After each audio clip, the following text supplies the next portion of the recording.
સાંતલપુર તાલુકાના લુણીચાણા, અબિયાણા અને ગડસઈ ગામ ખાતે ભાજપની પ્રચાર સભાઓ યોજાઈ।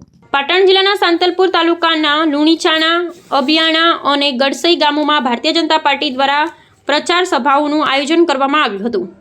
આ સભાઓમાં ગડસઈ તાલુકા પંચાયત સીટના ઉમેદવાર હીરીબેન લક્ષ્મણભાઈ આહિર તેમજ વારાહી જિલ્લા પંચાયત સીટના ઉમેદવાર માધાજી ઠાકોરને જંગી બહુમતીથી જીતાડવા માટે મતદારોને અપીલ કરવામાં આવી હતી।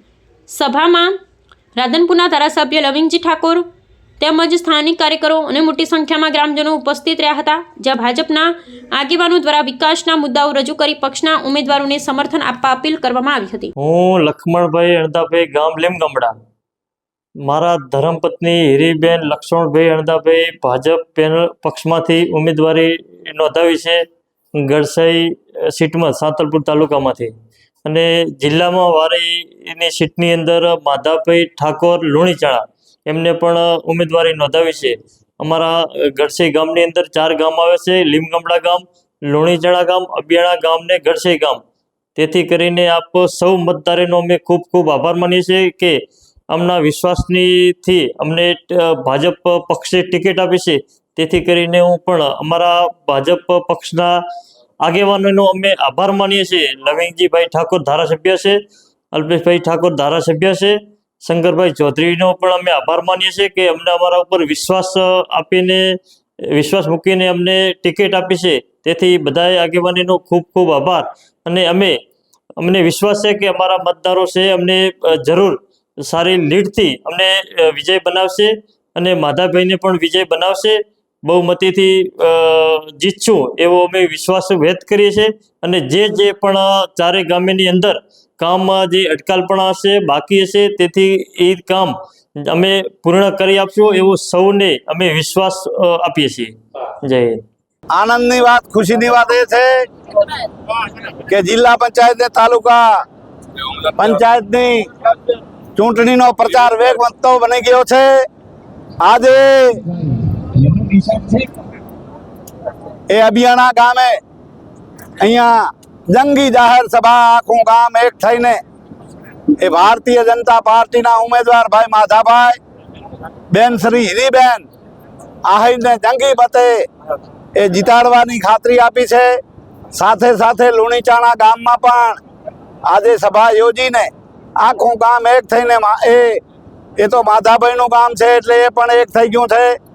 ગડસઈ ગામમાં અમે ગયા તો દરેક સમાજના લોકો સાથે મળીને એ ભારતીય જનતા પાર્ટીને એ મોદી સાહેબનો જે વિકાસ છે, વિકાસની યાત્રાને આગળ વધારવા તમામ સમાજના લોકો સાથે મળીને એ મતદાન કરવાની એ ખાતરી આપી છે। અને 26 તારીખે જંગી બહુમતીથી મતદાન કરવાની મેં અપીલ કરી છે। અને જ્યારે 28 તારીખે અબીલ ગુલાલ ઉડવાના છે, એમાં મારા વારાઈ એ જિલ્લા પંચાયતના અને તમામ ડેલિગેટોનો વિજય થાય એ વિજયના વિશ્વાસ સાથે બધા તમામ મતદારો એક થઈને એ ભારતીય જનતા પાર્ટીને જંગી મતદાન કરવાના છે। બોલો ભારત માતા કી। લવિંગજી સોલંકી સાહેબ જેમનો આજે આ ગડસઈ સીટના પ્રવાસની અંદર આજે અમે જોડાયા છીએ, તો આપ જાણો છો કે આપણી ભારતીય જનતા પાર્ટી કેન્દ્ર સરકારમાં શાસન કરી રહી હોય, ગુજરાતમાં પણ ભારતીય જનતા પાર્ટીની સરકાર હોય, તો આગામી જિલ્લા પંચાયતો, તાલુકા પંચાયતો એ પણ ભાજપની બનવાની છે, એ ચોક્કસ નક્કી અને એનું સ્થાન છે। તો આપણે સૌ જોયું છે કે ભારતીય જનતા પાર્ટી ભાજપ સરકારની અંદર આપણા ગુજરાતના યશસ્વી જે વડાપ્રધાન કહી રહ્યા છે મોદી સાહેબનું કામ સતત કાર્યશીલ, અને આપણા દેશના અમિત શાહ ગૃહપ્રધાન અને આપણા ગુજરાતના મુખ્યમંત્રી ભૂપેન્દ્રભાઈ પટેલ, ઉપમુખ્યમંત્રી હર્ષભાઈ સંઘવી સાહેબ, આ એમના સહકાર અને આપણે પણ જે વિકાસના કામો થઈ રહ્યા છે આપણે જોઈએ છીએ। તો આજે આપણા જિલ્લા પંચાયતના ઉમેદવાર માધાભાઈ અને તાલુકા પંચાયત ગઢસઈ સીટના ઉમેદવાર હીરીબેન લક્ષ્મણભાઈ આહિરને બહુ જંગી બહુમતીથી 26 તારીખે વોટિંગ કરી અને તમારું કમળના નિશાન ઉપર આપણો મત આપી અને ભવ્ય વિજય બનાવો એવી આપ સૌ અભિયાના ગ્રામજનો પાસે નમ્ર વિનંતી. ભારત માતા કી જય. કે એ આપને રામ રામ કરીને આપનો આખું બધું જે માળખું હતું એ વિખેરીને એ ભારતીય જનતા પાર્ટીમાં જોડાયા છે. તાળીઓથી વધાવી લો ભલા માણા. ભારતીય જનતા પાર્ટી એક એવી પાર્ટી છે ભલા માણા કે આ માં ભારત માતાની ભોમ અને જનતા આપણી જનતા અને માં ભારત આ ભારત માતાની જે આપણે બોલીએ કેમ કે આપણને સાજા તાજા રાખે અન્નદાન ને ધનના ઢગલા કરે આ ભારત માતા ધરતી માતા. અને એમાં આપણા વડનગરના વતની અને ગુજરાતના પનોતા પુત્ર અને જેને ભારતના યશસ્વી વડાપ્રધાન અને જેને વિશ્વમાં ડંકો લગાડ્યો એ મોદી સાહેબ પણ આપણે ભલા માણા ગુજરાતના. એટલે મારે આ બિયાણાના દરેક તમામ સમાજના લોકોને વિનંતી કરવાની છે કે દિલ્હીમાં મોદી સાહેબનું સરકાર, ગુજરાતમાં ભૂપેન્દ્રભાઈ પટેલ સાહેબની સરકાર, ડબલ એન્જિનની સરકાર અને ત્રીજી સરકાર આ જનતાની સરકાર બનવાની. પંચાયત તમારી બનવાની, તાલુકા પંચાયત તમારી બનવાની છે. એટલે મહેરબાની કરીને કોઈની વાર્તામાં આવ્યા સિવાય એ ભારતીય જનતા પાર્ટીને મોદી સાહેબને મત આપવાના છે. માધાભાઈને મત આપવાનો જિલ્લા પંચાયતમાં, આ હીરીબેનને મત આપવાનો. કેમ કે તમારા એક મતથી આ માધાભાઈ જિલ્લાની ગાદી ઉપર બેસવાના. તમારા એક મતના એ મતદાનથી આ હીરીબેન તાલુકામાં ચૂંટાવાના. એટલે કરોડો રૂપિયા આપીએ પણ મત ના અપાય ભલા માણા. મત તો કેને અપાય કે આપણા અડધી રાતે કામ લઈને વાત સાંભળે, આપણું કામ કરે એને અપાય ભલા માણા. એ ભારતીય જનતા પાર્ટીનો અત્યારે છોડે કળાએ ખીલેલો. હમણાં ઉમેદવારી પત્ર અમે ભરવા ગયા ત્યારે જેટલા કોંગ્રેસના માણસો હતા ને સાહેબ, એ કોંગ્રેસને રામ રામ કરીને ભારતીય જનતા પાર્ટીમાં જોડાઈ ગયા. રાધનપુરમાં પણ અલ્યા હામે કાંઈ વધ્યો નથી. મહેરબાની કરીને મત કેને આલવા? આ ખારા કુવામાં ખાંડ હોમણ હામતી નાખો તોય કોઈથી મેઠો થાય નહીં. તાળી તો પાડો ભલામાં. હે અલ્યા ફૂટેલી નાવ, કાણા વાળી નાવમાં જે બેહે ને દરિયા મેલે ને બધા ડૂબી જાય. અલ્યા ભલા માણા, આ મોદી સાહેબના જેટલા વખાણ કરીએ એટલા ઓછા. આ તો દેવી શક્તિ છે એમનામાં. માં જગદંબાનો તાકાત છે, સત્યનારાયણની તાકાત છે. મહાન ઋષિ પુરુષ જેવો માણસ છે. 18 કલાક કામ કરે, 18 કલાક કામ કરે પણ કોઈની થાક લાગતો નથી. કેમ કે ગરીબોનું કામ કરે, ખેડૂતોનું, તમામ નાના માણસોનું કામ કરે મોદી સાહેબ. એટલે થાક ન લાગે ભલા માણા. પરાયાનું ભલું કરે એને ક્યારેય થાક ના લાગે, ક્યારેય થાક ના લાગે. એટલે તમે બધું જોયું છે.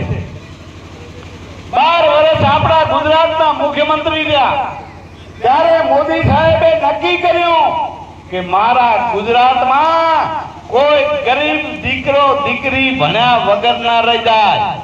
એટલે એ ગામડે ગામડે કન્યા કેળવણીના રથ ચાલુ કર્યા. ભલા માણા તમે વિચાર કરો. એટલો નહીં પણ ખેડૂતોએ કોઈએ કીધું નતું કે અમાને 6000 રૂપિયા વર્ષે આલો. આ વર્ષે 6000 રૂપિયા ખેડૂતોના ખાતામાં આવે ભલા માણા. અને અહીંયા નર્મદા કેનાલની વાત કરી હતી ત્યારે દિલ્હીમાં વાંધાવાળી સરકાર હતી એક મોદી સાહેબને જસ ના મળે એટલે મંજૂરી ના આપી, એના માટે ઉપવાસ કરવા પડ્યા સચ્ચિદાનંદ બાપુ મોદી સાહેબે, અને તોય મંજૂરી ના મળી. પણ એ જ્યારે 2014 ની ચૂંટણી આવી અને 2014 માં મોદી સાહેબ એ ભારતના વડાપ્રધાન બની ગયા, અને હું ન ભૂલતો હોય તો 17માં દાડે કેવડિયા કોલોની દરવાજાની ઊંચાઈ વધી ગઈ. આ ગુજરાતમાં કામ થાય, પાટણ બનાસકાંઠા થાય અને કચ્છમાં પાણી પહોંચ્યું. તાળીઓ પાડો ભલા માણા, આ મોદી સાહેબ. અને આપણે તો એવા ભલા માણા છીએ કે કોઈનો કાંટો કાઢે ને એટલે કેટલા વાગ્યા 10 વાગે માઇક બંધ એ કોઈનો કાંટો કાઢે એનો ગુણ ના ભૂલીએ ભલા માણા. મોદી સાહેબે હકીકતમાં ભાઈ ભાઈનો નતો, બાપ બેટાનો નતો વેક્સિન, અને કોરોના આવ્યો તો ભાઈ ભાઈને જાય કે આને કોરોના છેટો રહી ગઈ, છેટો રહી. આ મોદી સાહેબે આ ગુજરાત ભારતને તો બચાવ્યું, પણ વિશ્વમાં જેને વેક્સિન મેળી ભલા માણા. અને આજે પણ તમે જુઓ મોદી સાહેબ જેવો આ વિશ્વમાં માણા ગોતવો ન પડે, કારણ કે મોદી સાહેબે જે કામ કર્યા ને એ તો દેવી શક્તિ છે ભલા માણા. એમ કે આપણે 500 વર્ષથી આપણા રામ લલ્લા આપણા ભગવાનની રાહ જોતા હતા કે ક્યારે અયોધ્યામાં મંદિર બને. પણ જ્યારે ભારતના વડાપ્રધાન બન્યા અને મોદી સાહેબે 500 વર્ષ જૂની વાત હતી એ આપણા અયોધ્યામાં રામ લલ્લાનું મંદિર બનાવ્યું. તમે અમે બધાએ અયોધ્યાના દર્શન કરવા જ્યાં તાળી ઉપાડો. હા, મોદી સાહેબનું કામ. હવે ભલા માણા સામે તમે જુઓ ક્યાં જાવું, શું કરવું, અને વાતો કરે આમ કરી રાખીએ, આમ કરી. એટલે 40 વર્ષ સરકાર તમારી હતી. આ ગુજરાતમાં 40 વર્ષ હતી, શું કર્યું? મહેરબાની કરીને આપણે નતું કીધું કે તમે નર્મદા કેનાલ ના લાવજો, તમે આયુષ્માન 10 લાખનું. મારા ગરીબ કોઈ ગરીબ માણસને, મારા ગરીબ માણસને રોગ ના થાય, દુઃખ ના આવે, તકલીફ ના પડે, પણ કાંઈ તકલીફ પડે તો મોદી સાહેબે 10 લાખનું આયુષ્માન એ આજો. કોઈ બી હારી હોસ્પિટલમાં જાઓ તો એની સારવાર થાય ભલામાં. આ મોદી સાહેબ. અને બીજી વાત એ બધા કહેતા હતા કામ કરી નાખીએ તેમ કાશ્મીરમાં કે 370 કલમ હટાવી દો, લોહીની નદીઓ ઉડે. એટલે 300 કલમ 370 એક ઝાટકે હટી ગઈ અને ચકલો ના ફર્યો. તાળીઓ પાડો, તાળીઓ. આ મોદી સાહેબ સોગંદી. આ મંચ ઉપરના અન્નપૂર્ણા માતાના ટોકમાં ઉભો રહીને વાત કરો, લવેનજી કોઈથી ખોટો ના બોલે ભલા માણા. અને આ બિયાના ગામ તો અમારો રૂડું રંગીલું ગામ છે ભલા માણા. એટલે તમે તમામ સમાજના લોકો, માલધારી સમાજ હોય, નાડોદા, રાજપૂત, આહિર સમાજ, મારો ઠાકોર સમાજ, કે જે કોઈ આ ઇતર સમાજના લોકો હોય અને 2 હાથ જોડીને લવેનજી ઠાકોર વિનંતી કરે કે ધારાસભ્ય મને 3.5 વર્ષ ત્યાં થાય એટલા તાપા તમારા કર્યા છે, રોડ રસ્તા બનાવ્યા છે, હારા કામ કર્યા, અને ક્યાંક થોડા પાણીની તકલીફો હશે આ છેવાડાના ગામડામાં, પણ ઈ પૂરું કરવાના. કારણ કે ગુજરાત સરકારનો આભાર, મને કામમાં તક આલે છે, વિકાસના કામોમાં સાથ આપે ભલા માણા.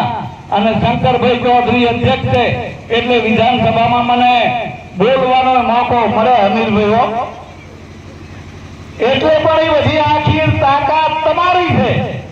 કેમ કે તમે મને ગાંધીનગર મેળ્યો ભલા માણા તો મારી ફરજ આવે. પણ તમારો કોલર ક્યારે ઊંચો રહે કે આ તાલુકા પંચાયત, જિલ્લા પંચાયત જીતે એટલે તમારો વટ પડી જાય. તમારો તો વટ પડે પણ ભેરો મારો વટ પડી જાય.